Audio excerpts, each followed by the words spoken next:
Bismillah, Masya Allah, Bismillah, Masya Allah. Wa ma lam yasha' lam yakun.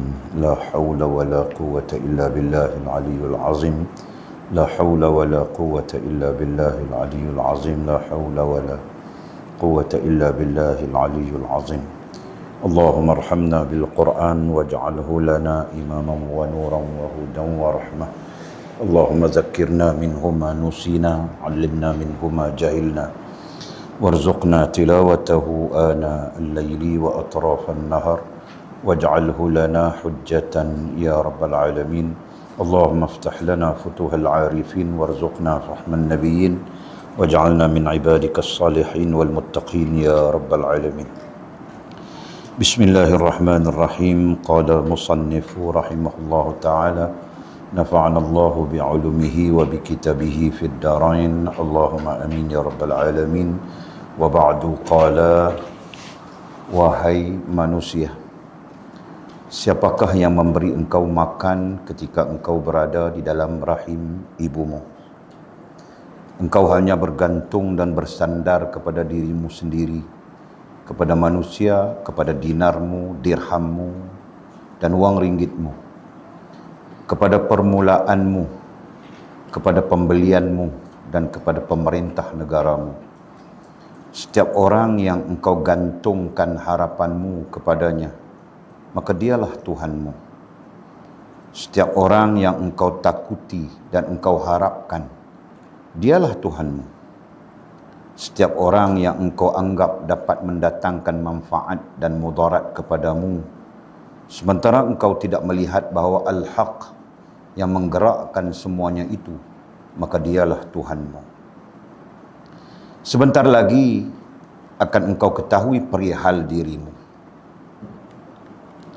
Allah Al-Haq akan mengambil pendengaranmu, penglihatanmu, kekuatanmu, hartamu, dan segala yang engkau jadikan sebagai sandaran dan tempat menggantungkan harapanmu, yang ternyata adalah miliknya. Dan dia juga mampu memutuskan hubunganmu dengan sesuatu yang engkau handalkan itu. Dia juga mampu mengeraskan hati mereka kepadamu, meletakkan kekuasaan mereka kepadamu, menghinakan engkau dengan kesibukanmu, mengunci pintu mereka terhadapmu, menolak engkau dari suatu pintu ke pintu yang lain, dan tidak memberimu makanan walau sesuap, dan tidak pula biji-bijian walau sebiji. Selanjutnya, apabila engkau berdoa kepadanya, maka dia tidak akan memperkenankan doamu. Semuanya itu adalah disebabkan engkau mempersekutukannya dan kamu bergantung harapan kepada selainnya, menyandarkan dirimu kepada yang lain untuk memperolehi nikmatnya. Kemudian nikmat yang sudah dikurniakannya itu engkau gunakan untuk menderhakainya. Semuanya ini adalah kejadian-kejadian yang sering engkau lihat pada manusia jenis ini, kerana mereka tidak dikuasai oleh kemaksiatan. Kerana mereka telah dikuasai oleh kemaksiatan. Bagaimanapun, sebagaimana sebahagian daripada mereka ada yang menyusuli perbuatannya itu dengan taubat kepada Allah, dan Allah yang Maha Pengasih menerima taubatnya itu dan memandangnya dengan penuh rahmat dan menerima keluhannya dengan penuh kemuliaan dan kelembutan. Wahai ciptaan Allah, wahai para ulama, wahai para ahli fiqh, wahai orang-orang yang zuhud, wahai ahli ibadah, bertaubatlah kamu, kerana tiada seorang jua pun di antara kamu yang tidak perlu bertaubat. Disebabkan semua perihal dirimu berada di sisi Al-Haq. Baik hidup maupun mati. Jika kamu merasa kesulitan pada permulaan urusanmu, maka kami akan membukakannya pada akhir urusan kamu, yaitu di saat datangnya kematian kepadamu. Jika kamu kebingungan tentang asal-usul harta salah seorang di antara kamu, maka amatilah pengeluarannya. Jika dia mengeluarkannya untuk nafkah anak dan ahli keluarganya, untuk orang-orang fakir dan miskin, serta untuk kemaslahatan manusia, maka engkau telah tahu bahawa asal-usul harta itu adalah dari sumber yang halal. Selanjutnya, apabila seseorang itu mengeluarkan hartanya kepada orang-orang saleh dan para as-siddiqin, orang-orang yang istimewa di sisi Allah, maka engkau telah mengetahui bahawa asal-usul dan caranya memperoleh harta itu ialah melalui ketawakkalan kepada Al-Haq. Dan ia adalah merupakan harta yang halal mutlak. Ketahuilah, bukanlah aku ikut bersama kamu di pasar-pasarmu, tetapi Al-Haq telah menerangkan kepadaku tentang harta kamu dengan cara ini dan dengan cara yang lain. Kemudian kata musannif, wahai hamba. Alhamdulillah, summa alhamdulillah. Setinggi-tinggi syukur kita panjatkan kehadrat Allah SWT di atas limpah rahmatnya, mengizinkan kita untuk berhimpun pada malam yang berbahagia ini, meneruskan pengajian muzakarah kita merujuk kepada kitab Al-Fathur Rabbani oleh Maulana Mursyid kita Syekh Abdul Qadir Jailani rahimahullahu ta'ala. Mudah-mudahan Allah melimpahkan kepada kita rahmatnya, keampunannya, dan melimpahkan juga kepada kita ilmu, pengetahuan terkhusus terkait dengan kerohanian, ya, yang secara sedar semua kita dah faham bahawa kerohanian ini adalah satu perkara penting, satu elemen penting dalam setiap diri kita sebagai hamba kepada Allah Subhanahu wa taala. Ya. Kita dah faham. Oleh sebut kita dah faham berdasarkan kepada kita sejak sekian lama kita belajar, kita dengar, dan oleh harap kita fahamlah. Jadi kalau dengar pun tak faham juga, jadi tak tahu nak cakap lah. Tapi walid harap Allah melimpahkan kepada kita kefahaman, dan kefahaman itu secara fakta, ialah pentingnya rohani, ya, pentingnya rohani berarti pentingnya ilmu kerohanian, ya, pentingnya ilmu kerohanian untuk membaikkan rohani kita dan sekaligus kemudiannya membaikkan jasmani kita. Jadi poin itu yang mustahak untuk kita faham, berbanding dengan orang yang tak belajar lah. Orang yang tak belajar mana dia tahu rohani kah, jasmani kah, penting rohani kah, penting jasmani kah, mana dia tahu. Ya. Jadi mudah-mudahan dengan limpah rahmat Allah SWT, sama jugalah seperti kuliah Futhul Ghaib pagi tadi, kita sudah pun menegaskan bahawa kerohanian adalah hal yang terpenting dalam hidup kita. Ya, apalagi kita berdalilkan dengan hadis Nabi SAW yang mafhumnya ialah dalam tubuh manusia ada seketul daging, elok baik daging itu, maka baiklah seluruh jasmaniahnya. Jika buruk daging itu, maka buruklah jasmaniahnya, dan itu adalah hati. Ya, sama ada baginda Nabi memajaskan hati itu dengan rohani ataupun tidak, tapi para ulama menafsirkan begitulah. Hati yang dimaksudkan oleh Nabi SAW adalah rohani. Jadi sekira-kira jika baik rohani kita, maka baiklah jasmani kita. Jika buruk rohani kita, maka buruklah jasmani kita. Begitulah. Jadi mudah-mudahan dasar yang kita sebutkan tadi menjadi inspirasi, menjadi sesuatu yang tertanam dalam fikiran kita, dan kita berkembang di atas inspirasi tersebut. Ya. Kita berkembang dan berkembang, sama ada rohaniah kita maupun amalan kita, ya. di atas inspirasi yang Walid sebutkan tadi, di atas benih yang Walid sebutkan tadi lah. Supaya rohaniah kita semakin baik, semakin baik, semakin baik, sehingga ke mana ya? Sehingga sempurna hubungan kita dengan Allah Subhanahu wa taala. Itu. Okey. Jadi pada malam yang berbahagia ini kita nak sambung lagi pengajian kita, masih lagi di majlis yang ke-20. Ya. Majlis yang ke-20 berkaitan dengan bagaimana kita nak menghidupkan amalan kita. Ya, amalan itu hidup dengan ruh kepada amalan. Ruh kepada amalan adalah ikhlas. Ya, ikhlas adalah ruh kepada amalan. Jadi kata kuncinya bagaimana untuk ikhlas, itu satu. Ini untuk pelajar-pelajar semester 5 yang dah semester 5 ni. Memfaktakan. Ya, belajar memfaktakan. Jadi seperti Maulana sebut tadi lah, kita nak menghidupkan amal kita. Amal itu tidak mungkin hidup melainkan ada ruhnya. Maka ruh kepada amal itu adalah ikhlas. Jadi dengan kata kunci ikhlas itu adalah ruhnya kepada amal, dan amal itu hidup bila ada ruh, dan amal yang hidup itu akan mengembangkan kebaikan demi kebaikan.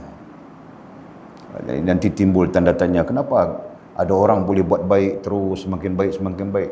Kenapa ada orang yang buat baik sekejap lepas tu jadi jahat balik? Jangan, ada orang yang taat sekejap kemudian lara balik.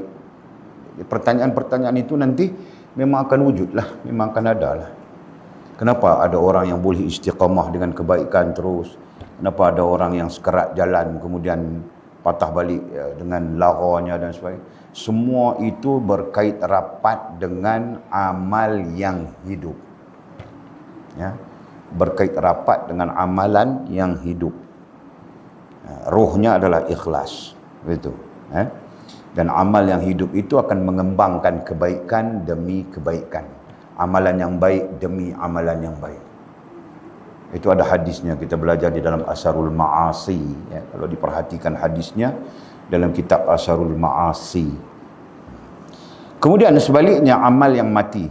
Amal yang mati, dia akan semakin lama semakin kuncup, semakin lama semakin lemah, semakin lama semakin hilang.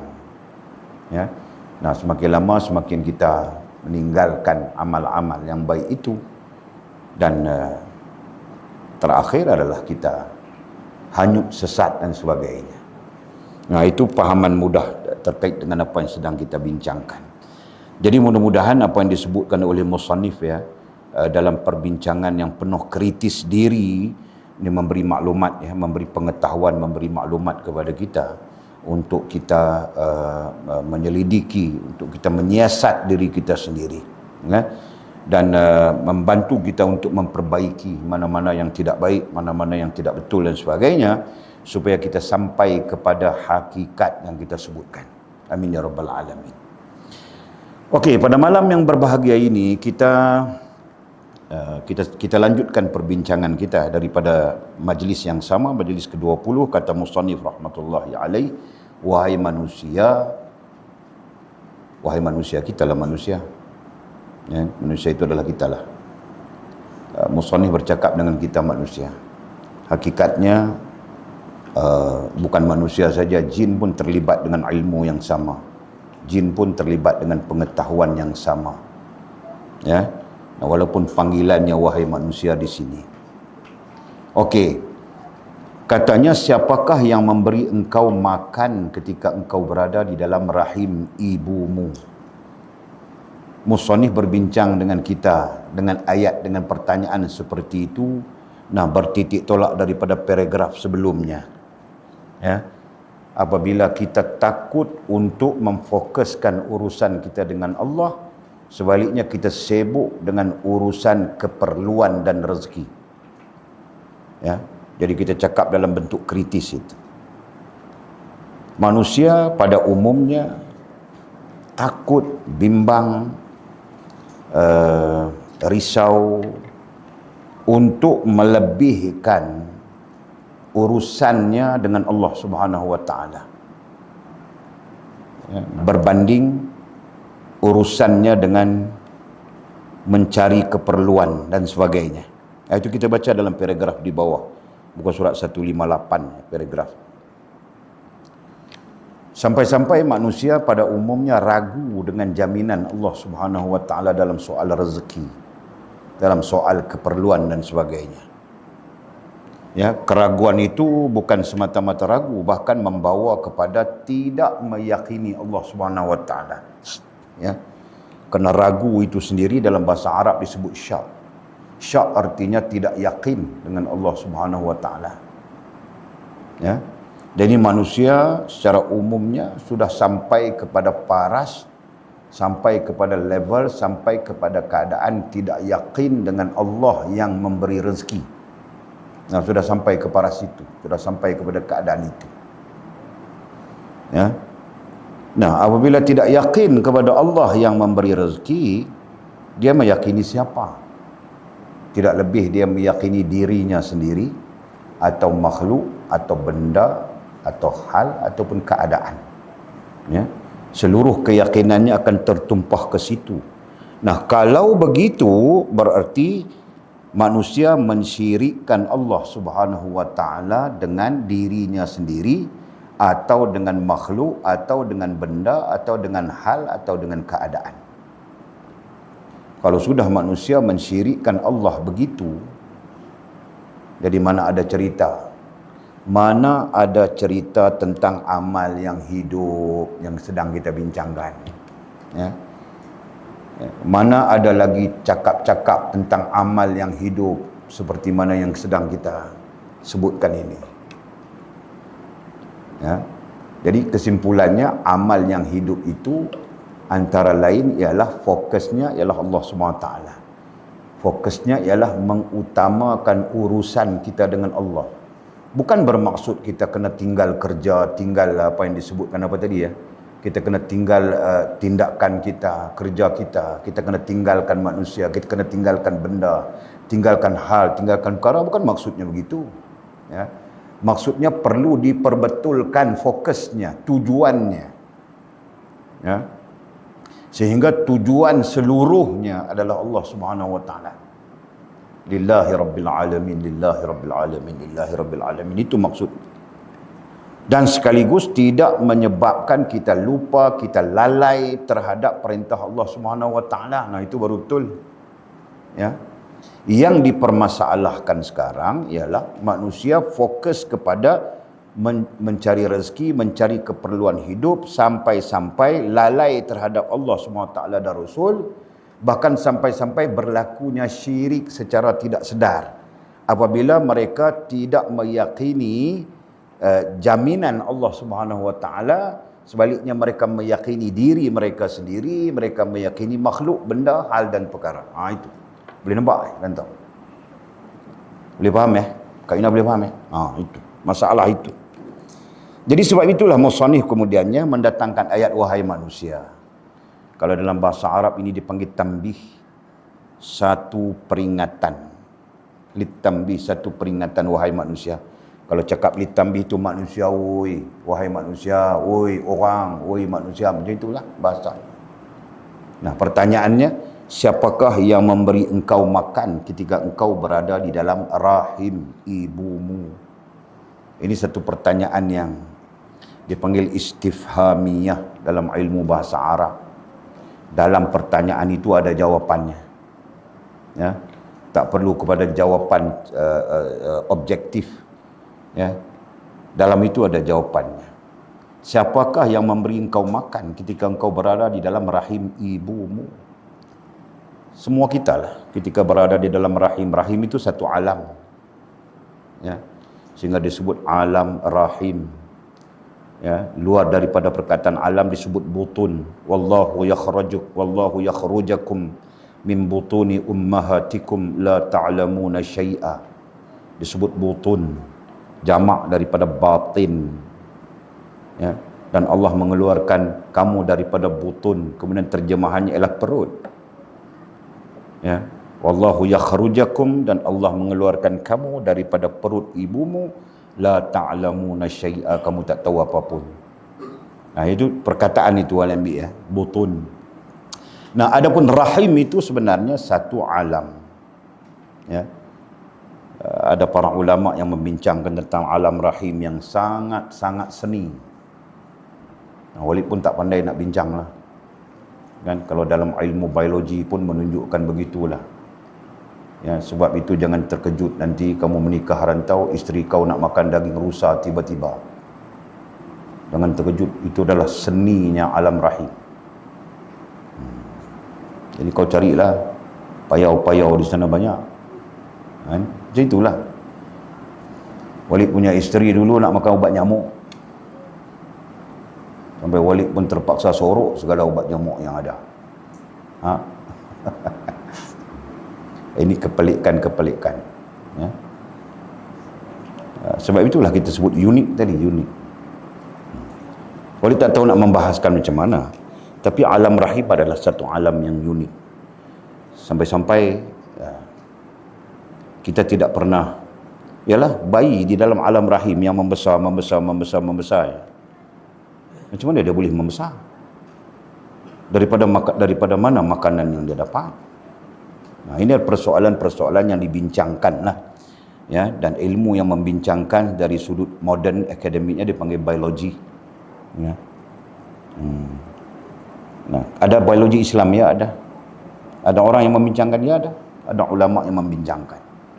Ulama tafsir ada yang cenderung kepada membincangkan biologi itu. Ya. Mereka melihat kepada dalil apa? Dalil penciptaan Allah SWT.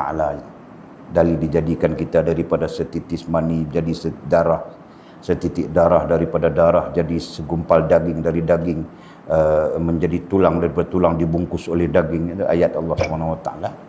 Nah, mereka berbincang dari sudut itu.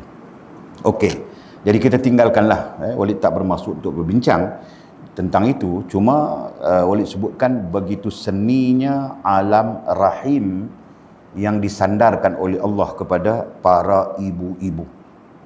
Nah, begitu. Ya. Jadi pertanyaannya, siapa yang bagi makan? Ini pertanyaan istifhamiah Walid sebut tadi, ya. Pertanyaan yang di dalamnya perlu kepada kesedaran. Nah, jadi dengan pertanyaan itu kita perlu sedar betapa Allah boleh memberi rezeki. Belum lagi kita keluar ke alam nyata, masih di alam rahim Allah sudah memberikan rezeki. Ya, apalah sangat Allah Subhanahu Wa Taala nak bagi rezeki kepada kita di alam nyata. Begitulah maksudnya. Ya. Sedangkan di alam nyata itu kita melihat namanya buah itu, namanya buah ini, namanya makanan itu, namanya makanan ini, dan kita diberi upaya untuk mencapai apa yang kita mahu misalnya. Betul kan? Itu di alam nyata. Di alam yang penuh seni dan penuh kelemahan itu pun Allah Subhanahu Wa Taala memberikan kita rezeki. Tiba-tiba datang di alam nyata dengan akal, dengan mata, dengan telinga yang boleh berfikir, mendengar dan sebagainya, dengan upaya yang boleh mencapai sesuatu dan sebagainya, kita mengingkari Allah Subhanahu Wa Taala. Begitu pemahamannya. Ya. Di alam rahim itu bukan main lagi kita taat kepada Allah. Bukan main lagi kita berada dalam keadaan yang rahimnya, alam rahim, alam kasih sayang. Tapi bila kita keluar ke alam nyata, perlahan-lahan kita menderhakai Allah SWT. Ya, kalau kita kaitkan dengan perkataan tadi, perlahan-lahan kita meragui jaminan Allah Subhanahu Wa Taala. Betul? Sehari ke sehari, masa kanak-kanak masih lagi teguh, ya, dewasa sikit akal masuk kepala, dah ada akal dalam kepala, mula nak meragui Allah Subhanahu Wa Taala. Sampailah kepada kita dewasa, bekerja dan sebagainya, akhirnya kita tak nampak lagi Allah. Kita nampak diri kita, kita nampak makhluk yang berserta dengan kita, benda yang kita cari, yang kita nak capai, ya. Kemudian hal dan perkara itu semua yang kita nampak, dan kita terikat dengan hal-hal itu, dan kita terlepas daripada ikatan dengan Allah Subhanahu Wa Taala. Masya Allah. Kemudian katanya, engkau hanya bergantung dan engkau hanya bergantung. Nah, Musannif mengkritik, ya. Ini kritis diri kita panggil. Engkau hanya bergantung dan bersandar kepada dirimu sendiri. Nah, betul lah. Masa alam rahim, Allah bagi rezeki. Kenapa kita tidak ambil ibrah? Kenapa kita tidak ambil pengajaran bahawa Allah menjamin rezeki untuk menghidupkan hamba-hambanya? Kalau kita ambil pengajaran, kenapa kita selalu lalai dengan Allah? Lalai dan lupa kepada Allah Subhanahu wa taala. Lalai dan lupa urusan kita dengan Allah Subhanahu wa taala. Ya kan? Lalai dan lupa urusan kita dengan Allah Subhanahu wa taala sehingga diri kita sendiri atau makhluk atau benda atau hal atau perkara menguasai perasaan kita, menguasai hati kita. Ya, mereka menguasai hati kita, bukan Allah. Dan akhirnya hati kita tidak pernah cenderung kepada Allah, cenderung kepada makhluk, benda, hal dan perkara. Bahkan lebih parah lagi, kita sentiasa rasa bimbang, rasa takut, hilang itu, hilang ini, hilang itu, hilang ini, terlepas itu, terlepas ini, tapi kita tidak pernah takut terlepas daripada Allah Subhanahu wa taala. Boleh faham tak? Kita tidak pernah takut, kita tidak pernah bimbang terlepas daripada Allah, dengan maksud Allah Subhanahu wa taala tidak memerhatikan kita, atau Allah Subhanahu wa taala murka kepada kita. Kita tidak pernah bimbang itu. Betul lah. Kita bimbang nanti kita tak dapat itu, tak dapat ini. Kita bimbang nanti kita tak ada benda itu, tak ada benda ini. Kita bimbang nanti kita tak ada orang itu, tak ada orang ini. Sampai-sampai kita bimbang diri kita. Itu terkait dengan nafsu badaniah. Diri kita tidak memiliki sesuatu yang ingin dimiliki. Ya? Kemudian hanyut kita bertahun-tahun dalam keadaan lalai terhadap urusan kita dengan Allah, urusan kita dengan agama. Kalau ada orang tanya bukti, apa buktinya Walid? Ya, buktinya kerohanian pun kita baru belajar kemarin. Padahal kerohanian itu kita kena belajar ketika Allah melimpahkan kepada kita akal. Yang lain mengatakan ketika kita mukallaf. Nah, kerohanian itu kita kena dah belajar. Dah tahu dah. Itu bukti. Nah, boleh sebutlah kemarin. Walaupun kita dah belajar kerohanian ini dah bermula 2 tahun, 3 tahun, 10 tahun. Boleh andaikanlah sebut kemarin. Kemarin baru kita tahu tentang Masya Allah pentingnya rohani. Nah, itu sebagai bukti lah untuk menunjukkan kepada kita, kita sudah terlalai. Kita sudah terleka. Kita sudah terlupa. Gitu. Ya kan? Yang lain pula baru kenal ilmu kemarin. Sebelum ini tak tahu pun kata kena belajar ilmu agama ini. Tak tahu pun kena belajar yang namanya iman, Islam, ihsan, tak tahu pun. Kemarin baru tahu, oh rupanya wajib belajar. Setengahnya macam itu. Dan banyaklah keadaan-keadaan sebagai bukti untuk menunjukkan betapa kita sudah pun terlalai, kita sudah pun terleka. Ya kan? Yang pada hakikatnya kalau kita ukur dengan baginda Nabi, ialah Nabi. Tapi Nabi pun umurnya 25 tahun baru diangkat menjadi Nabi. Sebelumnya dia adalah manusia biasa macam kita juga. Ya. Nah, kita ambil umur Nabi, kita ukur. Umur Nabi 12 tahun sudah pun berada di posisi salihin. 12 tahun. 12 sampai 15. Ya kan? 15 sampai berapa? 18. 15 sampai 18 posisi syuhada. 18 sampai 24 itu posisi siddiqin. Belum Nabi lagi itu. Belum Nabi lagi. Manusia macam kita. Umur 25 baru diangkat menjadi Nabi. Betul? Anda tahu? Nah, kalau Muhammad bin Abdullah yang kemudian diangkat menjadi Nabi, menjadi Rasul sallallahu alaihi wasallam melalui satu proses yang sama saja dengan manusia lain, kenapa kita tidak? Umur 12 tahun kita gantung terbih di tengkuk. Contohlah zaman kita lah. Balung kan. Cipak kan zaman kita lah tu. 12 tahun terbih. Buah goli dalam. Buah goli dalam poket. Budak-budak perempuan bawa getah banyak-banyak main getah. Apa dia panggil? Main apa? 0 point. Betul tak Kak Ina? Kita ada orang-orang yang mentahkikkan. Kak Nizam betul, Kak Nizam? Jadi Kak Ina betul, Kak Nizam kata tak betul pula. Betul 12 tahun. Lepas tu 12 sampai 15. Umur 15 tahun baru gatai pula. Dia main gatai pula. Dia main penyakit gatai. Nak mengorat. Laki-laki nak kena ada orang perempuan, nak kena ada girlfriend lah. Gatai, galak, tak ketahuan. Yang perempuan pun serupa tu jugalah. Umur 15 tahun tu nak kena ada boyfriend lah, boyfriend. Kasim lah. Nampak Din sengit lah. Kan? Nampak lah beruang lah. Semua nampak. Umur 15 tahun. Lepas tu, umur 15 sampai 18. Mulalah gatai nak menikah. Kan? Duk kira nak menikah. Yang laki-laki pun serupa duk fikir nak menikah macam mana lagu tu ni. Laki-laki dia menikah, dia fikir lambat.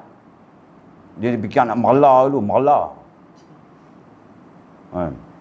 Orang Kedah kata merla tu kan. Merla ni maksud dia apa? Merla. Gatai sudah gatai habis tak. Kan? Lepas tu sampai 18. Umur 18 sampai 24 baru dia buat kerja sikit nak cari duit nak menikah. Kita andaikan lagu tu kan. Cari duit. Macam mana dia belajar agama? Macam mana dia belajar tentang agama yang menuntut dia berurusan dengan Allah Subhanahu Wa Taala? Macam mana dia belajar kerohanian yang menuntut rohani itu kena betul, baru jasmani itu betul? Macam mana? Nah, di situlah kelalaian itu berlaku. Sama ada kita sedang ataupun kita tak sedang. Itulah hakikatnya. Walid pun sebenarnya syukur, tak tahu nak abang lah. Ni ayah dah tak ada. Kalau ada ayah, Walid dah pergi pegang kaki dia. Ya Allah, ayahku. Terima kasih. Tapi dah tak ada ayah. Ya. Baru Walid nampak, ya Allah. Dulu tak nampak pun. Nah, kalau ayah, kalau takdir Allah tak buat ayah macam itu. Tak tahulah Walid pun. Wallahualam. Walid pun tak tahu nak cakap lah. Sebab itu Walid kadang-kadang bunyi macam merapu, tapi sungguh lah. Kan? Kalau Allah tak takdirkan ayah Walid macam itu, Walid tak akan macam ni lah. Tak akan faham macam ini pun. Mungkin macam semua orang yang kita cakap tadi. Masya Allah. Alhamdulillah. Itulah dia. Ya, maka kata musannif rahmatullahi alaih, engkau hanya bergantung dan bersandar kepada dirimu sendiri. Akhirnya satu perjalanan yang sepatutnya kita terbina macam mana Sayyidina Muhammad bin Abdullah sallallahu alaihi wasallam, tapi tak berlaku macam tu, dia berlaku sebaliknya. Nah, bila berlaku sebaliknya, pertumbuhan kita itu berlaku dengan bergantung dan bersandar kepada diri kita sendiri. Masya-Allah. Ya. Jadi dengan sebab lalai kita, lupa kita, leka kita, nah akhirnya pertumbuhan kita yang berlaku, kita ambillah daripada umur 12 tahun seperti mana baginda Nabi SAW, sampai semalam kemarin baru kita tahu pentingnya rohani, baru kita tahu pentingnya ilmu agama, baru kita tahu kena belajar itu, kena belajar ini, baru kita tahu. Nah, jadi sepanjang sejarah yang berlaku itu kita nak klaim apa? Nak klaim kita terbaik, nak klaim kita terbagus, nak klaim kita the best. Tak boleh kita klaim, melainkan kita lalai. Kitalah pelalai itu. Kitalah pelupa itu. Itu sebenarnya. Nah, musannif memberikan bukti. Apa buktinya? Engkau hanya bergantung dan bersandar pada dirimu. Itu buktinya. Padahal diri kita ini la haula wala quwwata illa billahil aliyyul azim. Itulah diri kita pada hakikatnya. Ya, walaupun nampak sadu, kan, gym hari-hari masuk gym. Hari makan ubat. Ubat yang makan tu protein apa atau nak bagi ketui-ketui. Hari-hari ubat lah, ubat kuat, ubat apa semua makan lah. Masya Allah, kan? Walaupun nampak, tapi hakikatnya la haula wala quwwata illa billahil aliyyul azim. Itulah kita. Allah mengingatkan kita dalam Al-Quran tentang itu. Dan sesungguhnya itulah hakikat setiap makhluk Allah SWT. Bukan ada daya upaya apapun, khususnya kita manusia lah. Kita tak usah bincang makhluk, malaikat lain dia tak payah. Kita bincang kita. Bukan ada daya upaya apapun. Walaupun sadu badan, walaupun kepala botak nampak macam Samsin berdengung. Sebenarnya bukan ada daya upaya apapun, yang namanya manusia. Maka sebab itulah hakikatnya la haula wala quwwata illa billahil aliyul azim. Itulah hakikatnya. Yang kita boleh makan itu daya yang diizinkan oleh Allah. Yang kita boleh minum itu daya yang diizinkan oleh Allah. Yang kita boleh buat apapun yang kita rasa nak buat dan perlu buat, semuanya izin. Dengan izin Allah Subhanahu wa taala. Begitulah. Ya. Hidup kita berkembang daripada satu hari ke satu hari ke satu minggu ke satu bulan ke satu tahun ke berpuluh-puluh tahun. Nah, itu pun dengan izin Allah Subhanahu wa taala. Jika tidak diizinkan oleh Allah, dah lama dah kita mati dikebumikan. Jadi kalau sudah izin Allah Subhanahu wa taala semuanya, kenapa kita masih lupa? Kenapa kita masih lalai dalam urusan kita dengan Allah Subhanahu wa taala? Allah, la haula wala quwwata illa billah. Jadi kita tidak ada hak nanti nak menyalahkan Allah. Langsung kita tak ada hak. Walaupun kita bercakap dari sudut mungkin begitu, mungkin begini, tidak ada mungkin lagi. Kita tidak ada hak kerana kita sesungguhnya lalai. Allah sudah mengingatkan kepada kita sejak baginda Nabi SAW, bahkan sejak Nabi Adam AS sudah diingatkan. Kemudian Allah mendatangkan kepada kita Al-Quran. Al-Quran mengingatkan. Mendatangkan kepada kita Nabi. Nabi mengingatkan. Hanya saja kita jauh daripada ilmu, kita tak peduli kepada ilmu, kita lalai daripada ilmu, jadi kita tak pernah tahu apa Nabi ingatkan, apa Allah pesankan. Nah, sedang-sedang umur 56, nak mati tak berapa hari lagi dah, baru terasa Allah pentingnya rohani, baru terasa Allah pentingnya ilmu, baru terasa tahu itu, tahu ini, sedar itu, sedar ini. Nah, Walid katakan tadi, istilah Walid guna kemarin. Maksudnya kesedaran itu baru kemarin. Allah. Tidaklah bermakna kita terlambat. Walid tak kata kita terlambat. Tapi dari sudut masa, ya. Dari sudut masa, apalagi kita ukur dengan baginda Nabi SAW tadi, umur 12 tahun salihin. Kita umur 56 tahun, apa rantau? Tak tentu hala punca.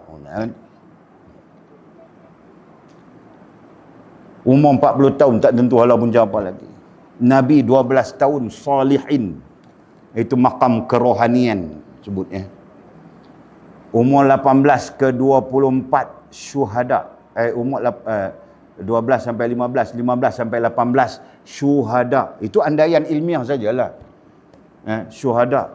Beliau dipersaksikan oleh Allah, melihat itu, melihat ini, melihat itu, sampai keyakinannya begitu kukuh. Keluar dia dengan begitu berani menyebut, aku menyeru kamu untuk memperhambakan diri kepada Allah dan jangan mensyirikkan Allah dengan segala sesuatu. Dengan begitu berani. Kenapa? Kerana dia telah menyaksikan kebenaran itu. Walaupun mata pedang ada di atas kepalanya, susah, tapi dia dengan berani.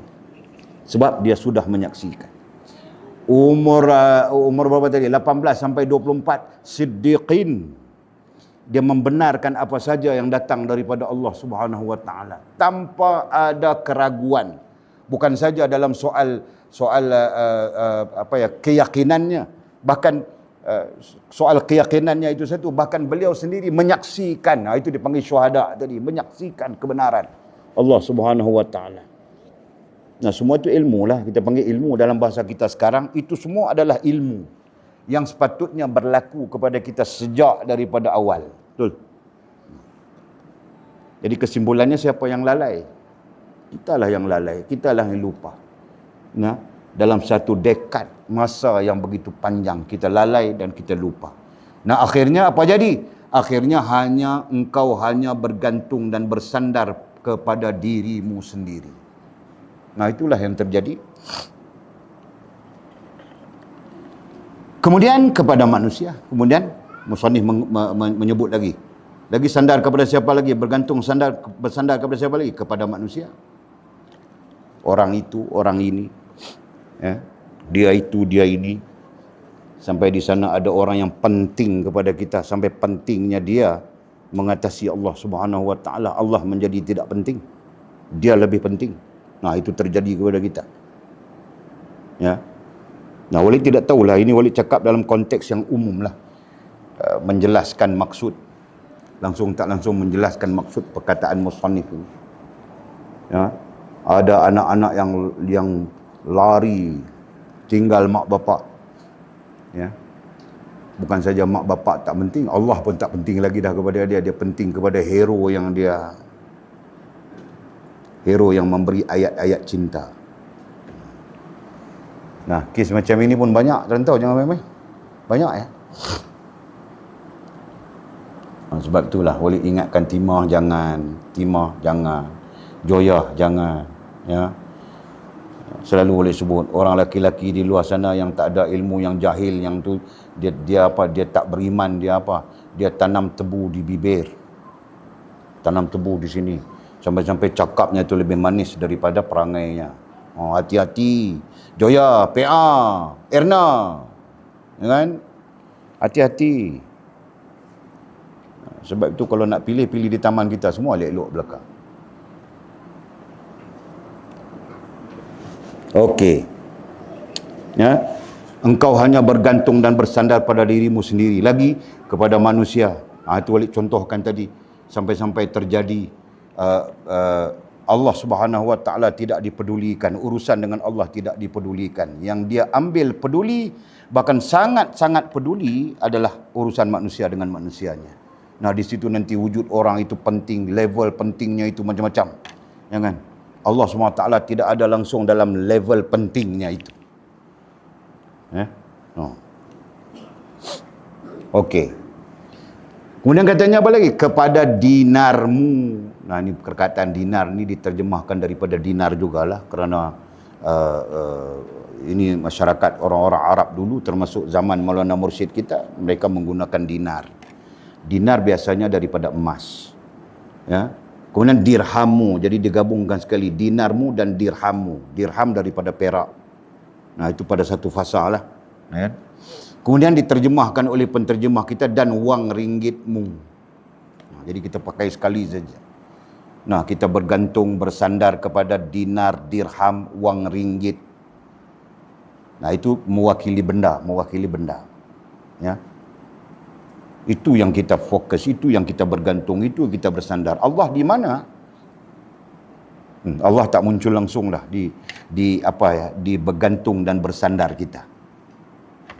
Ataupun kalaupun muncul Allah cuma 20% saja. Baki 80% lagi makhluk, benda, hal dan perkara. Pergantungannya begitu. Ya. Kemudian apa lagi? Kepada permulaanmu, katanya. Kita bergantung dan bersandar kepada permulaanmu. Apa maksud permulaan? Beginning. Begin. Bagaimana kita memulakan sesuatu. Jadi kita bergantung dengan permulaan itulah. Dia macam lebih kurang orang cakap race kereta. Race. Orang main race kereta. Kereta kamu tu tak kira. Jadi starting ataupun beginning itu penting. Starting ataupun beginning itu mempengaruhi kemenangan. Jadi itu falsafah orang main racing ini. Sebab apa Walid tahu? Sebab Walid pun pernah main racing. Walid bisa main track itu, Sepang. Masa tu Sepang baru saja buka. Walid pernah main di situ. Walid tak main jalan raya mati katak ni, Walid tak main. Itu pok-pok bodoh saja main macam tu. Walid pun jumlah bodoh juga. Buang duit puluh-puluh ribu dekat enjin. Tapi bodoh itu bodoh standard sikit lah. Kan? Bodoh yang standard sikit. Dia race di Sepang.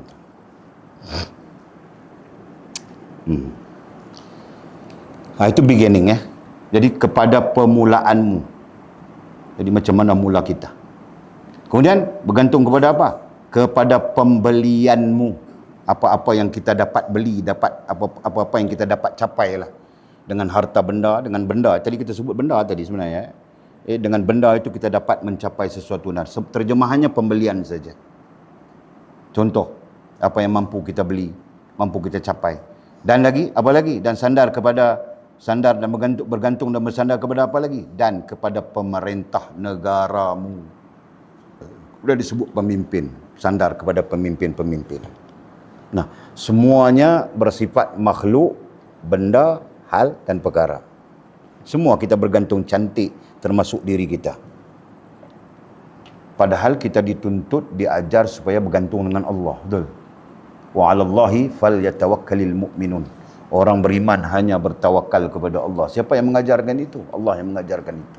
Siapa yang mengajarkan itu? Baginda Nabi SAW yang mengajarkan itu. Supaya seluruh pergantungan disandarkan kepada Allah. Sampai-sampai dalam ilmu usuluddin mengajar ikhtiar kita pun kita tidak boleh bergantung. Ya, sampai dikatakan ikhtiar tidak boleh memberi bekas. Nah, itu merujuk kepada makna kita tidak boleh bergantung dengan ikhtiar itu. Cuma kita melakukannya sesuai dengan tabiat. Ya, bukan hakikat pergantungan, bukan. Hakikat pergantungan adalah Allah Subhanahu wa taala. Nah, tapi keadaan dah jadi terbalik. Keadaan dah jadi terbalik. Kita tidak bergantung dengan Allah, kita tidak bersandar dengan Allah. Sebaliknya kita bergantung dengan makhluk, benda, hal dan perkara. Nah, Walid guna istilah. Walaupun makhluk, benda, hal dan perkara itu diguna dalam istilah tasawuf ya. Khusus dalam istilah tasawuf. Tapi di sini ada fakta-fakta usuluddinnya. Walid guna benda itu sekali saja. Okey. Betul lah. Walid akui lah. Ya, Walid peribadi sampai di sini Walid akui lah. Memang betul lah. Kita bergantung betul kepada makhluk, benda, hal dan perkara sampai kita lalai terhadap Allah Subhanahu wa taala. Justru kelalaian itu berlaku dalam jangka masa yang begitu panjang. Itu kan? Jangka masa yang begitu panjang, begitu lama. Jadi bila kita sampai kepada kesedaran, kita nak patah balik dia jadi sulit. Ya. Kita nak patah balik kepada hakikat yang sedang kita bincang. Dia jadi sedikit kesulitan, sedikit kepayahan. Kenapa? Kerana kita tidak ada ilmu. Ya, dia ada dua hal di situ sepanjang perjalanan. Kalau kita ambil umur 12 sampai umur 20 lebih, apalagi umur 50 lebih macam Walid, ya, dia mesti ada dua hal. Satu ilmu, satu pengalaman kerohanian. Dia mesti ada perkara itu. Maka kalau tanya kita sekarang pengalaman kerohanian, kita masing-masing kantui. Dengan pengalaman banyak, tapi pengalaman-pengalaman yang terkait dengan dunia kita. Ya, bukan pengalaman kerohanian yang terkait dengan Allah Subhanahu wa taala. Sampai-sampai salah satu pengalaman kerohanian yang Walid baca pagi tadi, khusyuk dalam solat. Itu bahagian daripada pengalaman kerohanian. Ya, membebaskan kita daripada hal-hal yang lara. Itu bahagian daripada pengalaman kerohanian dan sebagainya. Nah, jadi hampir tidak ada pengalaman kerohanian kepada kita. Tak tahu apa pun, kan? Kita cuma ada khabar, ada berita, ada maklumat. Tapi kita sendiri tidak ada pengalaman kerohanian itu. Itu belum sampai lagi kita bercakap, kita musannif menyebut tentang bagaimana pengalaman kerohanian itu berlaku. Belum sampai lagi, ya kan? Nanti kita sampai musannif menyatakan pengalaman kerohanian itu berlaku begini, kita akan dapati kita sesungguhnya zero. Kita akan dapati kita sesungguhnya kosong. Langsung tak boleh kaitkan dengan pengalaman kerohanian. Ini berarti kerohanian kita itu baru hidup kemarin. Nah, sebab itu Walid guna istilah kemarin. Baru kemarin, baru nampak, baru sedar. Ya? Baru lahir ke dunia. Seolahnya begitu. Ya, umur 56, rohani baru 2 hari. Rohani masih baby-baby lagi begitu. Ya, tak tahu apapun. Okey, kemudian katanya lagi, setiap orang yang engkau gantungkan harapanmu kepadanya, setiap orang, merujuk pada manusia tadilah, perkataan manusia itu ya. Setiap orang yang engkau gantungkan, sandarkan. Tadi dia datang dengan dua perkataan, bergantung dan bersandar. Setiap orang yang engkau gantungkan, sandarkan harapanmu kepadanya, maka dialah Tuhanmu. Berarti dialah yang mengambil tempat Tuhan bagimu. Ayat begitu ya, jangan salah faham ya. Maka dialah Tuhanmu, dia jadi Tuhan. Bukan. Dia menggantikan tempat Tuhan bagi kita. Yang sepatutnya kita bergantung dan bersandar kepada Allah. Nah, tiba-tiba berubah, kita tidak bergantung dan bersandar kepada Allah, kita bersandar kepada orang. Nah, maka dialah Tuhanmu, ai menggantikan tempat Tuhan bagimu. Nah, sebab itu kita bersandar kepada dia. Setiap orang yang engkau takuti dan engkau harapkan, manakala keadaan lain pula, setiap orang yang engkau takuti, sama ada kau takut hilang ke, kau takut putus hubungan ke, kau takut apakah yang namanya orang, dan kau takuti kepadanya, bentuk takut yang berbagai-bagai, dan engkau harapkan, kemudian kau harap, sangat berharap kepada dia, bentuk harapan pun berbagai-bagai, kerana apa, nah itu lain, ya, berbagai-bagai. Maka dialah Tuhanmu. Berarti samalah, dialah yang mengambil tempat Tuhan pada diri kita. Sebab Tuhan tempat kita takut, tempat yang kita perlu takuti adalah Tuhan. Tempat yang kita perlu harap adalah Tuhan. Bukan orang, bukan manusia. Sampai-sampai Allah mengingatkan kita banyak tempat dalam Al-Quran. Antaranya ialah fala takhshawhum wakhshawni. Jangan kamu takut kepada mereka, takut kepadaku, kata Allah. Wali utimma ni'mati alaikum, dan akulah yang menyempurnakan nikmat kepadamu. Betul lah? Tapi kita takut. Yang lelaki takut hilang isteri, yang isteri takut hilang lelaki. Sampai-sampai bercanggah dengan Allah pun tak apa.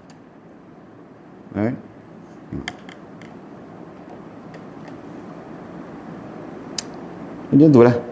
Yang perempuan takut hilang boyfriend, yang lelaki pula takut hilang girlfriend. Canggah dengan Allah SWT pun tak apa. Nah, itu yang terjadi kepada kita. Ya, Walid tak bincanglah secara halus sampai pada peringkat macam mana boleh jadi macam itu, macam mana tak faham. Tak payah bincang lah, boleh cakap macam ini pun boleh tanggap lah. Ajar boleh faham ajar kan? Tenang aja.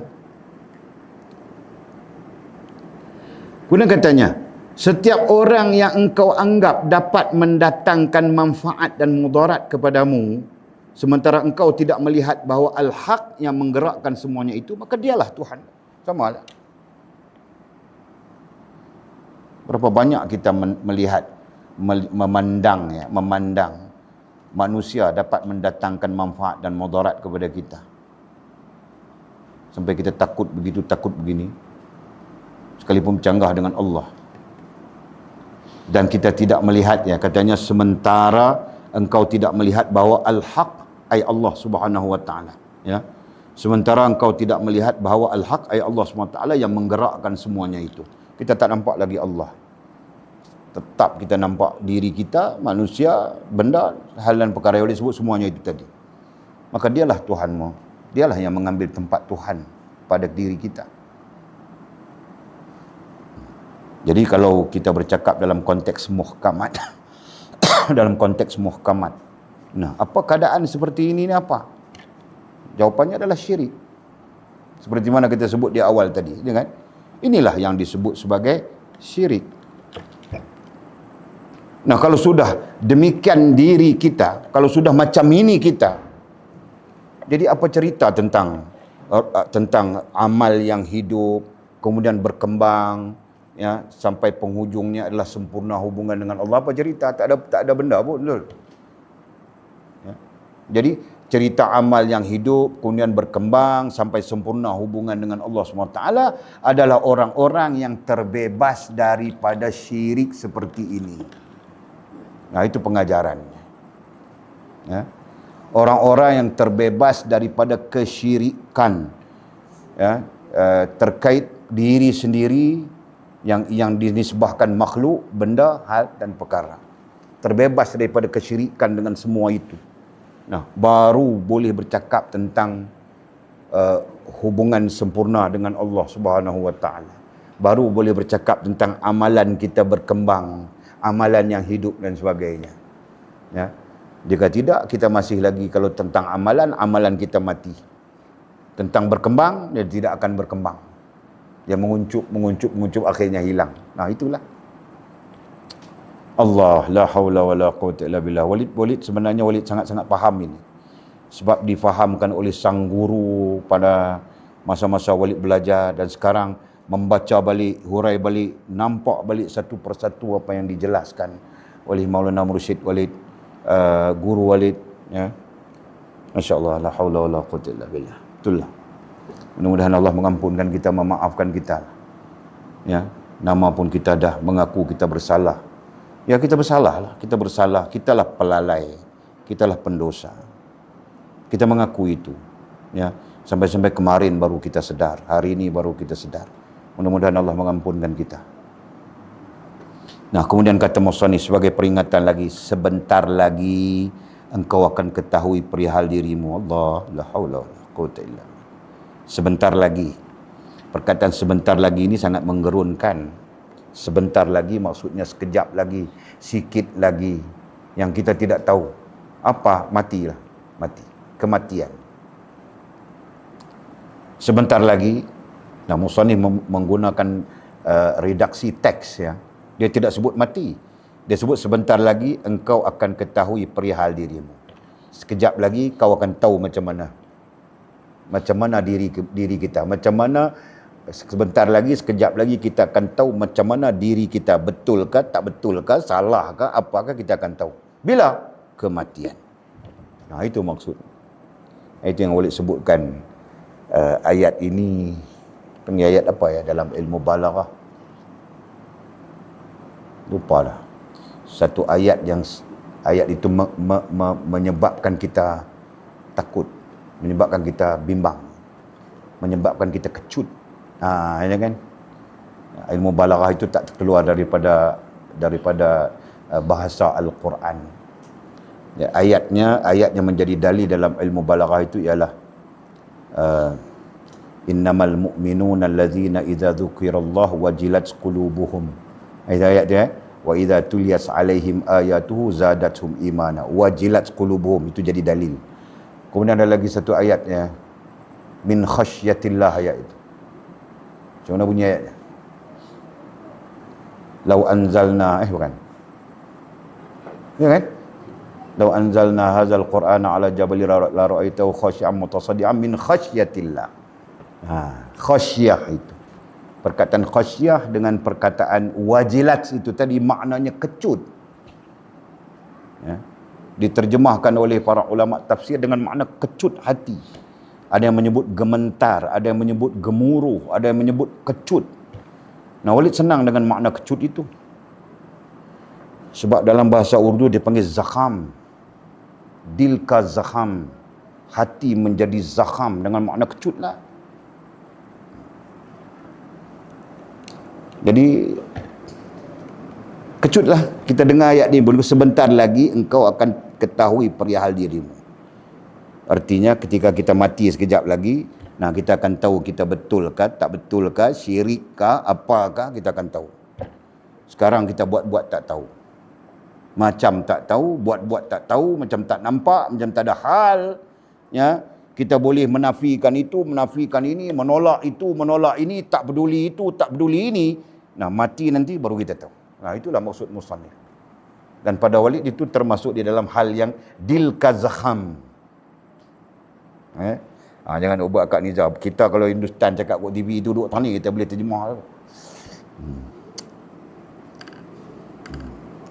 Nah, kalau banyak dia panggil zakhmi, dilkazakhmi. Nah, kan. Kalau plural, kalau singularnya zakham. Kecut hati, kecut.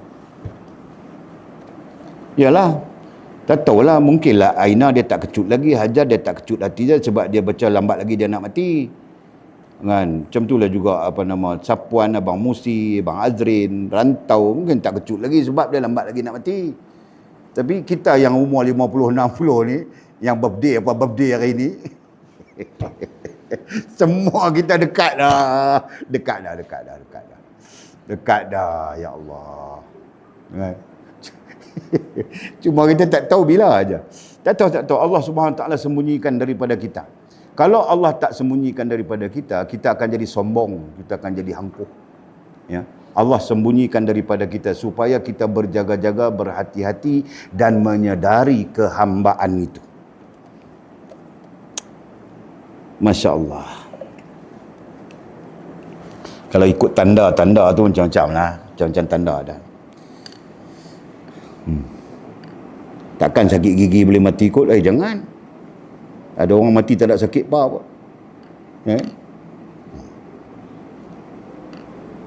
Okey.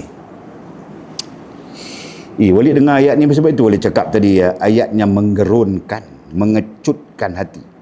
Sebentar lagi engkau ketahui perihal dirimu. Nah, seolah-olah ayatnya begini Bang Musi. Kejap lagi kau mati, kau tahulah apa yang jadi dengan kau. Ayatnya seolah-olah macam itu. Faham tak? Kalau ayat sembangnya macam itu. Apa lagi? Allah Al-Haq akan mengambil pendengaranmu. Belum sampai mati lagi itu. Allah Al-Haq akan mengambil pendengaranmu. Nah, itu sebagai tanda Allah mengambil pendengaran kita. Penglihatanmu, Allah mengambil penglihatan kita. Bermula dengan telinga tak berapa nak dengar lagi. Bermula dengan mata pun kabur. Itulah maksudnya. Allah Al-Haq juga akan mengambil kekuatanmu, keupayaanmu. Kemudian apa lagi? Hartamu. Harta kita pun Allah ambil. Macam-macam cara. Dan segala yang engkau jadikan, dan segala macam yang engkau jadikan sebagai sandaran dan tempat menggantungkan harapanmu. Apa saja yang kita gantungkan harapan, apa saja yang kita sandar kepadanya, semua itu akan diambil oleh Allah, dibinasakan atau macam-macam lagi lah. Ya. Itulah. Sampai di sini Syekh kami memberitahu, Allah Subhanahu Wa Taala sebelum mematikan kita, dia akan ambil 5 perkara daripada kita. 5 perkara itu ada dalam sifat ma'ani. Ya. Ada dalam sifat ma'ani. 5 perkara, 6 perkara. 7 perkara, 7. Ya kan? Dia akan ambil pendengaran, sama', basar, kalam, hayat akhir sekali. Kudrat, iradat, ya kan? Dia akan ambil kudrat, iradat, sama', basar, kalam, hayat yang ke-6. 6. Betul mana betul mana ni? Semak dan QN apa dia panggil? Betul cik? Ilmu 7 betul 7. Allah akan ambil kita punya kudrat, Allah ambil kita punya upaya. Kemudian Allah ambil kita punya iradat, Allah ambil kita punya keinginan. Kan? Sekarang pun tak upaya dah nak angkat baja tik kambing pun tak larat, sakit pinggang-pinggang habis cikgu noh. Tak boleh piah. Kan? Allah ambil kita punya iradat, Allah ambil kita punya keinginan. Tak ada keinginan apa lah ni. Dia kata, Walid cakap tak ada keinginan, bunyi nak menikah lagi. Tak ada sembang ya, tak ada duk teringin buat semok ya. Contohlah kita sebut kan. Lepas tu Allah ambil apa lagi? Makan pun kita tak terang mana. Keinginan yang namanya makan apa semua kan. Masa umur nenek dulu, Walid sekali menghadap hang tom yam ke, hang apa tung ke, bedai macam kan. Dah tak mau lah. Makan sikit pun dah Allah ambil keinginan. Kemudian apa lagi? Sama Allah ambil pendengaran ni yang kita dah sebut ni, musannif sebut ni. Allah ambil pendengaran, Allah ambil penglihatan, basar. Allah ambil Allah ambil ilmu. Ya. Allah ambil ilmu, lupa, tak ingat dan sebagainya. Kemudian Allah ambil kalam, tak boleh cakap, tak tahu nak cakap apa. Kan? At the end, last sekali Allah ambil hayat. Nah, ada 7 perkara. Ya, Allah ambil satu-satu daripada kita. Dan perhatikanlah ya, perhatilah semua orang macam itulah. Semua orang akan melalui macam itu.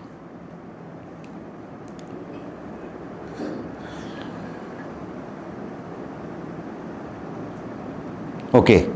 Jadi katanya, dan segalanya yang engkau jadikan sebagai sandaran dan tempat menggantungkan harapanmu, ya, yang kita sebut tadi, dialah jadi Tuhan kita itu, menggantikan tempat Tuhan yang ternyata adalah miliknya. Padahal semua yang Allah Ta'ala ambil daripada kita itu adalah milik Allah Subhanahu Wa Ta'ala. Jadi yang ternyata miliknya milik Allah. Bermaksud Allah ambil balik itu kerana miliknya. Tapi kita terlalu berkompromi dengan milik Allah Subhanahu Wa Ta'ala itu sampai lupa Allah Subhanahu Wa Ta'ala. Begitu isunya. Ya. Allah ambil balik itu hak Allah, lah, milik dia. Dan kita tidak menafikanlah itu milik Allah SWT. Tetapi kenapa kita terlalu lalai, lupa kepada Allah Subhanahu Wa Ta'ala sampai-sampai kita melebihkan segala makhluk yang dimiliki oleh Allah SWT itu lebih daripada Allah Subhanahu Wa Ta'ala. Kemudian kata musannif lagi, dan dia ai Allah ya, dan dia ai Allah juga mampu memutuskan hubunganmu dengan sesuatu yang engkau handalkan itu. Nah, ini satu peringatan kepada kita. Dia ai Allah mampu, nah bukan istilah mampu lagi, dia boleh memutuskan hubunganmu dengan sesuatu yang engkau handalkan itu. Engkau handalkan, engkau lebihkan. Ya. Engkau handalkan, engkau lebihkan. Nah, apa yang kita lebihkan tadi? Kita lebihkan makhluk, benda, hal dan perkara. Allah boleh memutuskan hubungan kita dengan makhluk, benda, hal dan perkara tersebut. Kenapa? Kerana makhluk, benda, hal dan perkara itu pada hakikatnya milik Allah Subhanahu Wa Ta'ala. Tapi kita lalai, kita lupa bahawa itu adalah milik Allah. Kita anggap milik kita. Kita bersandar kepadanya, bertuhankan kepada dia tanpa kita sedar.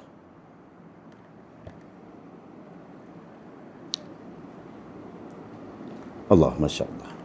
Kemudian katanya lagi, dia juga mampu mengeraskan hati mereka kepadamu. Bahkan Allah Subhanahu Wa Ta'ala boleh mengeraskan hati mereka kepadamu. Mereka yang namanya makhluk itu tadi. Allah boleh keraskan hati mereka terhadap kita. Ya, sampai-sampai mereka tak peduli kepada kita dan sebagainya. Ya, mereka yang mana? Mereka yang kita sandar dan bergantung itu tadi. Ya. Kita bersandar, kita bergantung kepada mereka siapa? Tak kira lah siapapun. Kadang-kadang manusia itu berupa orang besar. Kadang-kadang manusia itu berupa bomo. Kadang-kadang manusia itu berupa doktor. Kadang-kadang manusia itu berupa, tak kira lah apapun. Ya? Kita bersandar dan bergantung kepada mereka. Mengatasi Allah Subhanahu Wa Ta'ala. Allah boleh mengeraskan hati mereka. Mereka boleh mengabaikan, tidak mempedulikan kita. Kemudian katanya apa lagi? Bahkan meletakkan kekuasaan mereka kepadamu. Meletakkan kekuasaan mereka kepadamu. Nah, ini berkaitan dengan Allah boleh buat. Allah boleh buat. Menggunakan kekuasaan mereka ke atas kita. Menghinakan engkau. Allah boleh buat mereka menghinakan kita. Ya, padahal kita bergantung bersandar kepada mereka. Allah boleh buat mereka menghina kita. Dengan kesibukanmu. Mengunci pintu mereka terhadapmu. Bahkan Allah boleh buat mereka menutup pintu-pintu mereka terhadapmu. Ya, tak nak jumpa kita. Kita berharap untuk berjumpa dengan dia. Dia tak nak berjumpa dengan kita. Boleh? Allah boleh buat. Allah tutup hati mereka daripada melayani kita misalnya. Allah boleh buat kerana itu adalah hak Allah Subhanahu Wa Ta'ala. Itu majas semuanya. Mengunci pintu mereka itu majas. Apa lagi? Allah boleh buat menolak engkau dari satu pintu ke pintu yang lain. Allah boleh buat kita menjadi seperti peminta sedekah. Ya. Allah boleh buat kita menjadi seperti orang peminta ataupun meminta-minta daripada satu orang kepada satu orang, satu pintu kepada satu pintu. Boleh? Allah boleh buat apa saja pada hakikatnya. Kemudian apa lagi? Dan tidak memberimu makanan. Allah boleh buat. Allah boleh buat manusia-manusia itu tadi tidak memberimu makanan walau sesuap dan tidak pula biji-bijian walau sebiji. Nah, ini majas musannif terkait dengan zaman beliau lah. Ada orang yang mungkin pergi minta sedekah pintu ke pintu dan Allah menggerakkan hati orang memberikan sedekah itu kepadanya. Nah, mungkin ya majas ini majas pada ketika itu. Tapi kalau kita bawa kepada kita sekarang pun boleh saja disamakan, ya kan? Allah boleh tutup hati-hati manusia lain supaya tidak memberikan apa yang kita perlukan. Boleh? Allah Maha berkuasa. Ya. Nah, ini peringatan-peringatan kepada kita lah untuk menunjukkan bahawa Allah boleh melakukan apapun. Nah, justru itu kenapa kita lalai, kita lupa daripada bersandar dan bergantung dengan Allah. Kita lebih senang bersandar dan bergantung dengan makhluk, benda, hal dan perkara itu. Itu pertanyaan ilmiahnya. Ya, kita sepatutnya bertanya kepada diri kita begitu. Kemudian kata musannif, selanjutnya apabila engkau berdoa, nah selanjutnya berarti lagi ke depan, apabila engkau berdoa kepadanya, kita pun minta doa kepada Allah, ya Allah, ya Allah, ya Allah, itu ini, maka dia tidak akan memperkenankan doamu. Allah tidak peduli kepada doa kita. Nah, Allah boleh buat, ya. Kata kuncinya di sini, Allah boleh buat apa saja yang dia nak lakukan. Kerana apa? Kerana apa saja itu, dalam bahasa lain disebut segala sesuatu itu adalah makhluk Allah Subhanahu Wa Taala. Jadi kata persoalan yang timbul di sana, kenapa kalau begitu, kenapa kita perlu menumpahkan seluruh pergantungan, seluruh pengharapan kepada makhluk, benda, hal dan perkara? Kenapa kita tidak kepada Allah Subhanahu Wa Taala, yang mana seluruh makhluk yang kita sebut kita bergantung itu tadi miliknya? Ini dipanggil apa? Kesimpulan ilmiah yang perlu ada di dalam akal kita. Betul lah. Jadi justru bila kita fikir memang betul lah. Nah, kalau itu betul, berarti kitalah pelalainya. Seperti mana kita sebutkan tadi, kitalah pelalainya, kitalah pelupa terhadap Allah Subhanahu Wa Taala dalam satu jangka waktu yang begitu panjang. Takdir Allah kemarin kita sedar, guna istilah yang sama saja. Ya, mungkin kita sedar setahun, 2 tahun, 10 tahun, tak kira lah. Tapi kita bermuhasabah, takdir Allah kemarin kita sedar. Bila kita tersedar, alamak, kita tak tahu itu, tak tahu ini, tak ada pengalaman itu, tak ada pengalaman ini. Seperti mana Walid sebutkan tadi. Istilahnya pengalaman kerohanian tidak ada. Menyebabkan kita jadi terpinga-pinga, macam mana? Padahal umur kita, umur Walid sepatutnya, ya, umur kita, umur Walid khususnya adalah umur seperti mana umur baginda Nabi SAW. Bukan mencapai anbiya, tapi sekurang-kurangnya berada di posisi benar dengan Allah Subhanahu Wa Taala. Boleh faham kan entah? Ini umur 56 tahun masih kelang kabut lagi. Benarkah? Tak benarkah? Kelang kabut lagi. Nah, jadi Walid ambil pengajaran yang sama, mengingatkan murid-murid, anak-anak murid Walid, siapa pun yang menjadi anak murid, samalah. Fikir, jangan sampai nanti, ya, kalau yang muda-muda, jangan sampai nanti di umur Walid baru kau tercari-cari, ya, macam mana nak buat. Sebab itu Walid cakap, belajar sekarang.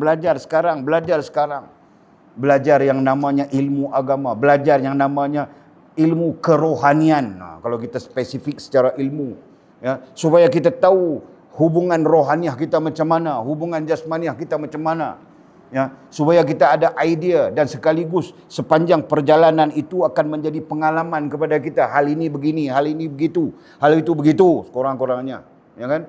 Jadi sampai di umur Walid, kau sudah tahu serba-serbi tentang hal itu, kau cuma menjaganya saja. Nah, itu sebabnya, ya kan? Jangan ditangguh-tangguhkan. Dan ini bukan hal main-main, ya.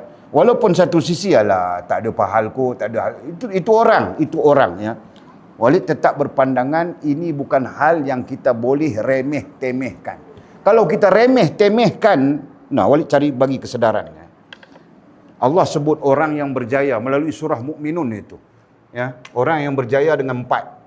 Satu disebut apa? Solat khusyuk. Yang kedua, bebas lara ataupun sesuatu yang sia-sia.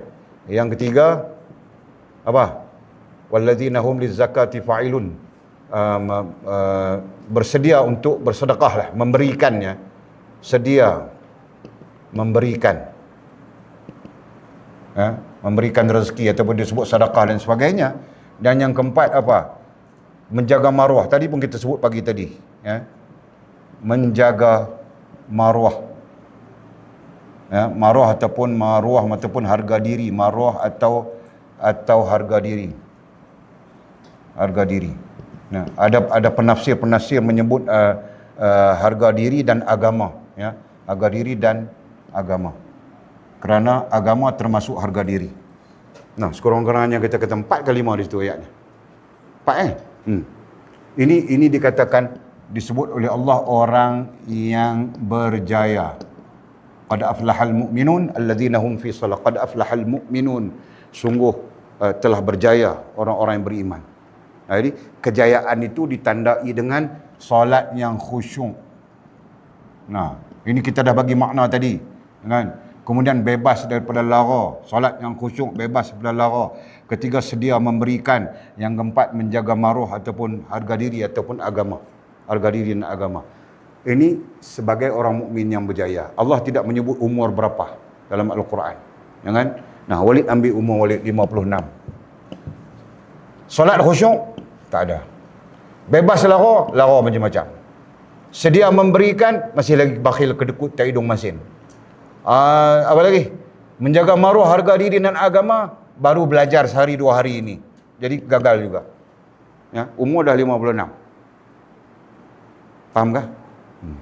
Jadi mana lagi waktu nak dicari, nak diambil, nak diguna pakai untuk sampai kepada kesempurnaan semua ini. Faham ya? Itulah Walid kaitkan tadi dengan Rasulullah. Rasulullah umur 12 tahun, 12 sampai 15, salihin. 16 sampai 18, syuhada. 18, 19 sampai 24, siddiqin. Kemudian 25, terus. Nah, itu dipanggil apa? Anbiya. Nah, itu baginda Nabi SAW. Nah, oh dia Nabi, kita siapa? Mungkin timbul ayatnya macam itu. Jangan fikir macam itulah. Kena fikir, di mana kita ketika berumur begini? Di mana kita ketika umur ini? Di mana kita ketika umur ini? Sebab itulah Walid tegaskan, ya. Walid tegaskan daripada awal-awal, Walid tegaskan. Umur ini, ya, umur inilah kita katakan umur ini, semua ini adalah umur bagi kita adalah belajar. Bagi kita. Supaya nanti melepasi umur ini, kita sudah boleh menggunakan apa yang kita pelajari. Faham tak? Faham apa nama ni, Joyah? Nanti Joyah umur 25, jadi Joyah boleh gunakan apa yang Joyah belajar pada masa umur 12, 15, 16, 18, 19, 24 ini. Contoh, ya kan? Boleh gunalah. Kalau ilmu agama, ya boleh guna ilmu agama lah. Ini umur 25 tahun tak tahu apa. Banyak macam itu. Ya. Umur bukan 25 tahun. Umur 60 tak tahu apa pun berlambak. Umur nak mati dah tak tahu apa pun berlambak. Macam mana nak buat? Apalagi kita nak kaitkan dengan ini isunya. Sebagai mukmin, sebagai orang mukmin yang berjaya. Nah, berarti kita gagal serba-serbi. Allah. Nah, balik sikit kita tengok. Kemudian kata musannif. Boleh takut ya bila dengar, bila sebut musannif menyebutnya, walaupun kita membaca ya, sampai kepada peringkat dia tidak akan memperkenankan doamu. Nah, di situ sekali lagi jantung boleh kedekup. Ya. Takutlah, takut Allah tak perkenankan doa kita. Sedangkan ketika itulah kita minta ampun dulu kan. Ketika kita sedar kita salah, kita berdosa, ya Allah ampunkanlah, ya Allah ampunkanlah, tiba-tiba Allah SWT tidak memperkenankan doa kita. Jom. Kantui kita di situ. Faham tak? Kemudian katanya semua itu adalah disebabkan. Apa sebabnya? Sama Allah SWT menolak kita sampai begitu sekali. Apa sebabnya Allah SWT tidak menerima kita sampai begitu sekali? Sampai doa kita pun tidak diperkenankan. Apa sebabnya? Semuanya itu adalah disebabkan engkau mempersekutukannya. Nah, tadi kita sebut di atas. Syirik ya. Nah, semuanya itu disebabkan engkau mempersekutukannya, ai syirik. Nah, langsung tak langsung syukur alhamdulillah kita pun dah belajar dah sedikit sebanyak, sekurang-kurangnya syirik itu apa ya, sekurang-kurangnya. Betul ajar kan? Nah, kalau tak belajar langsung mana tahu betul. Bila tak tahu, kita terlibatlah dengan syirik itu. Hari-hari syirik. Tapi tak sedar kata syirik. Betul kan? Kemudian katanya, dan kamu bergantung harapan kepada selainnya. Sebab kita syirik kepada Allah, sebab itu Allah SWT tak perkenankan doa kita dan sebagainya. Kan? Kemudian kita syirik kepada Allah. Bentuk syiriknya adalah kamu bergantung harapan kepada selainnya. Itu bentuk syiriknya. Menyandarkan dirimu kepada yang lain untuk memperolehi nikmatnya. Kita menyandarkan diri kepada yang lain, kepada makhluk, benda, hal dan perkara untuk kita mendapat nikmat daripada Allah SWT. Nikmat itu milik Allah. Ya kan? Tapi kita sandar kepada manusia-manusia lain, benda lain untuk mendapat nikmat itu. Kemudian nikmat yang sudah dikurniakannya itu engkau gunakan untuk menderhakainya Allah. La haula wala quwwata illa billahil aliyyul azim. Kemudian nikmatnya Allah dah bagi kepada kita, bukan kita guna untuk taat dan patuh padanya, sebaliknya menderhakainya. Mungkinlah rantau tanya dalam hati rantau, macam mana Walid ya menderhakai nikmatnya? Allah bagi kau rezeki dapat beli motor, kau bawa awek pusing rombot Tanjung Aru. Yang aku tidak tahukah? Ada CCTV aku tengok. Ya kan? Allah bagi rezeki, duit ada banyak sikit, kau belanja awet, nganga kedai kopi, nganga restoran sampai 4 jam, minum fresh orange satu gelas saja. Kau dating sana, dating misal lah, ini contoh, tidak ada kena-mengena yang hidup maupun telah mati. Faham tak? Allah bagi kau nikmat, macam-macam nikmat, ya. Nikmat itulah kau gunakan untuk apa? Mengurat orang lelaki. Itu perempuan pula. Allah bagi dia nikmat rupa cantik sikit, dia mengurat orang lelaki-lelaki. Itu pun ada juga, tahu tak? Jadi kita menggunakan nikmat yang dikurniakan oleh Allah bukan untuk taat dan patuh kepadanya, sebaliknya menderhakainya. Allah, la haula wala quwwata illa billah. Tak kiralah bentuk yang berbagai-bagai lah. Kemudian kata musannif, semuanya yang disebutkan kepada kita adalah kejadian-kejadian yang sering, katanya. Ya. Kejadian-kejadian yang sering engkau lihat pada manusia jenis ini. Ya Allah, sudah ada klasifikasi. Ya.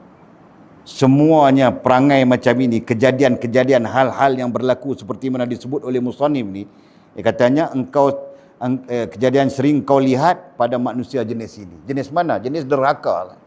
Manusia jenis derhaka kepada Allah Subhanahu Wa Taala. Manusia yang tak sedar diri, dalam istilah, dalam konsep lain kita sebut manusia yang tak sedar diri.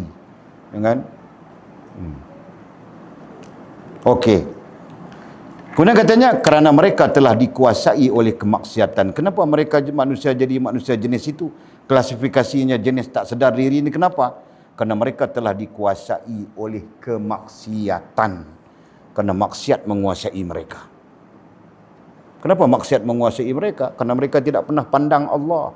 Mereka pandang kepada makhluk, benda, hal dan perkara. Mereka tidak pernah pandang Allah. Kalau mereka pandang Allah, mereka akan pandang agama. Tapi ketika mereka memandang makhluk, benda, hal dan perkara, makhluk, benda, hal dan perkara ini tidak pernah mengajarkan agama, betul? Nah, dia janji dapat. Ya, macam mana dapat tak kira. Nah, itu pandangan terhadap makhluk, benda, hal dan perkara. Dia bukan ada agama di situ. Yang ada agama itu ialah Allah. Ketika kita memandang Allah, maka kita akan memandang agama. Ketika kita memandang agama, agama itulah yang menjadi batas sempadan kepada kita. Halal, haram, boleh, tak boleh dan sebagainya. Tapi kalau kita tidak memandang Allah Subhanahu Wa Taala, lupa, lalai daripada Allah, yang kita pandang akhirnya makhluk, benda, hal dan perkara. Nah, mereka free, bebas daripada agama. Nah, ketika itu kita sangkut macam-macam. Masya Allah, la haula wa la quwwata illa billah. Nah, akhirnya kita menjadi orang yang dikuasai oleh maksiat. Kerana makhluk, benda, hal dan perkara menguasai kita, kita menjadi orang yang maksiat. Kalau ada harta banyak, duit banyak, kita buat maksiat cara lain pula. Kan? Macam-macam. Kalau kamu orang tanya, Walid pun buat maksiat ya? Walid main kereta dulu, masa nak test, masa nak race, Walid pernah, tapi tak pernah masuk race lah. Kan, main-main saja, main. Dia ada hari dia buka untuk kita main, bayar, tak tahu berapa kena bayar, Jaspal yang bayar. Walid berkawan dengan orang Sikh, Jaspal Singh namanya. Dia lah yang bawa Walid pergi test apa semua. Dia yang bayar, Walid masuk saja. Tapi Walid tengok di podium itu adalah perempuan yang pakai cakap itu saja, pakai pahanya besar-besar batang kelapa itu, punggungnya besar-besar tundram, kan? Pakai baju yang seksi-seksi itu. Jadi kalau tanya Walid buat maksiat apa, itulah maksiatnya. Pergi campur dengan orang di situ, walaupun Walid tajuk nak main kereta saja, tapi tetap terlibatlah. Mana boleh nafi, betul? Mungkin Walid tengok tapi tak tengok. Mana ada tengok tak tengok? Dia tetap tengoklah, betul? Rantau. Itu sudah. Itulah bentuknya. Allah. Syukur Alhamdulillah Allah melepaskan Walid pada satu keadaan. Jadi terus tak minat lah, tak maulah, buang, tak mau itu, tak mau. Nah, akhirnya duduk dalam hutan inilah. Syukur Alhamdulillah lah, hutan pun. Kan? Tak apakah kita duduk dalam hutan aja? Boleh? Tak apa? Tak boleh? Kau tak nak duduk dalam hutan? Boleh tanya kau pergi. Kenapa? Kau boleh duduk dalam hutan ini, Aina? Boleh? Aina boleh duduk dalam hutan ini, kau ajar? Boleh? Boleh. Okay. Nah, kemudian kata musannif, bagaimanapun sebahagian daripada mereka ada yang menyusuli perbuatannya itu dengan taubat kepada Allah. Kita sambung ya, semua qal wallahu a'lam. Allahu akbar. Walid bila bincang benda-benda macam ni, rasa macam penat. Rasa macam penat sebab apa ya? Sebab jantung berdenyut kuat. Jantung kita berdenyut kuat. Jadi rasa macam penat. Macam bernafas tak cukup. Jadi kerana takut mati sebab itu boleh berhenti cepat-cepat. Takut nanti cakap-cakap lagi mati. Takut mati berhenti cepat-cepat. Okey, ada soalan yang perlu dijawabkah? Tak ada. Kalau tak ada, kita jemput makan ya. Sekejap lagi kita jemput makan semua orang kita jemput makan. Pak Long buat kenduri Pak Long Ki kita, dia buat kenduri pada hari ini sempena hari lahir beliau. Dia tak beritahu kita yang keberapa dan kita pun tak berani nak sebut yang keberapa. 40 Cipak kata kan. Jadi dia buat kenduri, jadi dia jemputlah kita semua makan. Naik atas ke belum? Naik atas. Akan dia naik ke atas. So kita makan di atas sana insya-Allah ya. Ramai-ramai kita makan meraihkan Pak Long kita. Gitu. Lauknya macam-macam lauk ada. Kan? Pulut kuning diraja ada. Macam-macam lah. Tak payah ceritalah. Nasi pun nasi minyak berani ke biar minyak dia tahu. InsyaAllah kita naik makanlah. Bismillahirrahmanirrahim. Alhamdulillah wassalatu wassalamu ala Rasulillah. Allahumma aftah lana futuhal arifin warzuqna fahman nabiyyin waj'alna min ibadikas salihin. Allahumma hdina as-siratal mustaqim. Siratal ladzina an'ama Allah minan nabiyyin was-siddiqin wasyuhada'i was-salihin. Allahumma rabbana aftah bainana wa bain qaumina bil haqqi wa anta khairul fatihin. Allahumma a'inna ala dzikrika wa syukrika wa husna ibadatik. Allahumma inna ala zikrika wa syukrika wa husni ibadatik. Allahumma faqihna fid din wa 'allimna at-ta'wil. Allahumma faqihna fid din wa 'allimna at-ta'wil. Allahumma faqihna fid din wa 'allimna at-ta'wil. Wa sallallahu ala sayyidina Muhammadin wa ala alihi wa sahbihi wa baraka wa sallam. Walhamdulillahi rabbil alamin. Subhanakallahumma bihamdik asyhadu an la ilaha illa anta. Allah boleh buat manusia-manusia itu tadi tidak memberimu makanan walau sesuap dan tidak pula biji-bijian walau sebiji. Nah, ini majas muslim terkait dengan zaman beliau. Ada orang yang mungkin pergi minta sedekah itu